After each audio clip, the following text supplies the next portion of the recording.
David, how are you doing? Hi Tina, how you doing? Thanks for calling. Good. Yeah, I want to just touch base. It's been about a few weeks now, I think, that we did a little nice to meet you, and since I'm your mentor and you're a mentee, we're kind of getting to know each other. But I just want to see how's it going. Have you had a chance to, yeah, like get into pathways and start creating like your first step, which is the icebreaker. So yeah, how's it going? I think it's going pretty well. I did get online, and as you know, I picked the innovative planning pathway. And of course, I believe all of them are pretty much the same, the icebreakers. And it only took me about 30 to 45 minutes to go through the exercise, the videos, and the screens, and the introduction of how best to do an icebreaker speech. And what I really liked was they did give me a worksheet as well as got me the evaluation sheet that my evaluator had. By the way, did you get my PDF copy that I sent to you about with my icebreaker? Yes, I did get your email. Thank you. Thank you very much. And that's why I was looking forward to Yeah. touching base. And great job. Great job. And you came up with some really good questions. And we'll talk about that. Yeah. in So, this- so for me, there's no problem in speaking. In fact, one of the things I worry about is speaking too long. And I understand the speech is only 4 to 6 minutes. How do you keep that icebreaker concise and interesting enough where I'm not going to lose my audience? Because I could probably talk 10, 15, 30 minutes of my background. I hear you. That happens, I think, to many people that do an icebreaker because you have so much to share. What I've learned, I think, when I did my icebreaker was stay on focus, stay focused on what you really, maybe two or three key areas you want to really share about who you are. And again, the icebreaker is, who is David? Where does David come from? Or what brought him to our wonderful PMI Dallas chapter Toastmasters Club? Kind of like a breaking the ice of that. And I know a lot of people want to go back to why from so on and so forth, like a different country or different background, different state, which is great. It does break the ice, but you don't want to drag on so much long on that. But probably do a little summary of where you're from, but then also share about maybe like your family and then what you did as when you were working in the professional field, and then what brings you Toastmasters and what your goal is to for this club. But again, it's really to break the ice of like, who are you, who's David, or maybe even personality traits of you that make you interesting, like make you unique, and that kind of breaks the ice. Like, oh, that's David. Yeah, that's now I know. Now in this group, when we hear this so and so, this comment or this joke, that's David in our awesome club. So something that will make it unique and interesting to break the ice, let people get to know you more.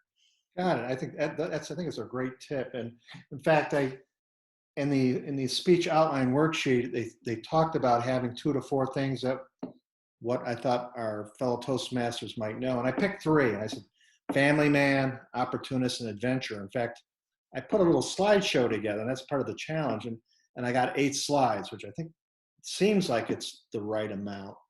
But what is your suggestion is how you integrate your speech and the slideshow and Zoom and make sure it still all comes together? What's your advice to me? Everything now is virtual. So we are going to be looking at you virtually, even though you are in the club, the organization. So even more so, you want to capture the audience's attention. Slides are great. The only downside is that you will be covering up the screen of the slides unless you have a dual screen that you can show your slides while you're presenting.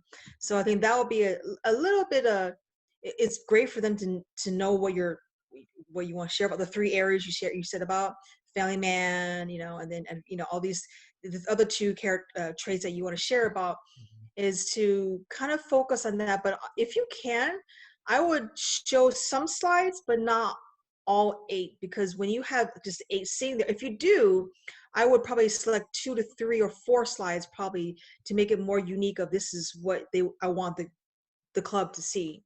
But then kind of go back to, or maybe do like beginning of you presenting and then go to your screen, the slides, like 3 to 4 slides, and then go back to you again to kind of like summarize and say this is the traits of you and the icebreaker that makes it unique.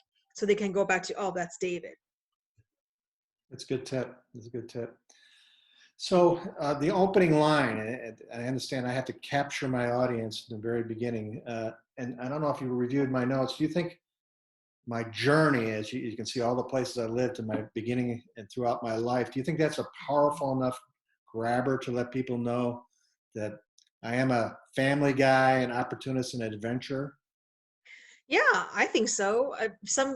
Again, we don't know, a lot of people, you don't know the person until you actually talk to the person. And so I personally would not think, David, that you lived all these places, because all I think of, you're a Texan. But actually you're not. You moved, you live in different areas. So that breaks the ice of sharing, oh yeah, I lived there in Boston, and I traveled, and I lived in overseas in 2 years, came back, like, wow, that's really, it's an eye opener, and allows us to realize, wow, he has a pretty diverse like good exposure. And I think that's a great tip, a great icebreaker area to share with. Yeah. Yeah. Especially, I'll say this. I know you're a opportunist and adventurous, that you travel a lot.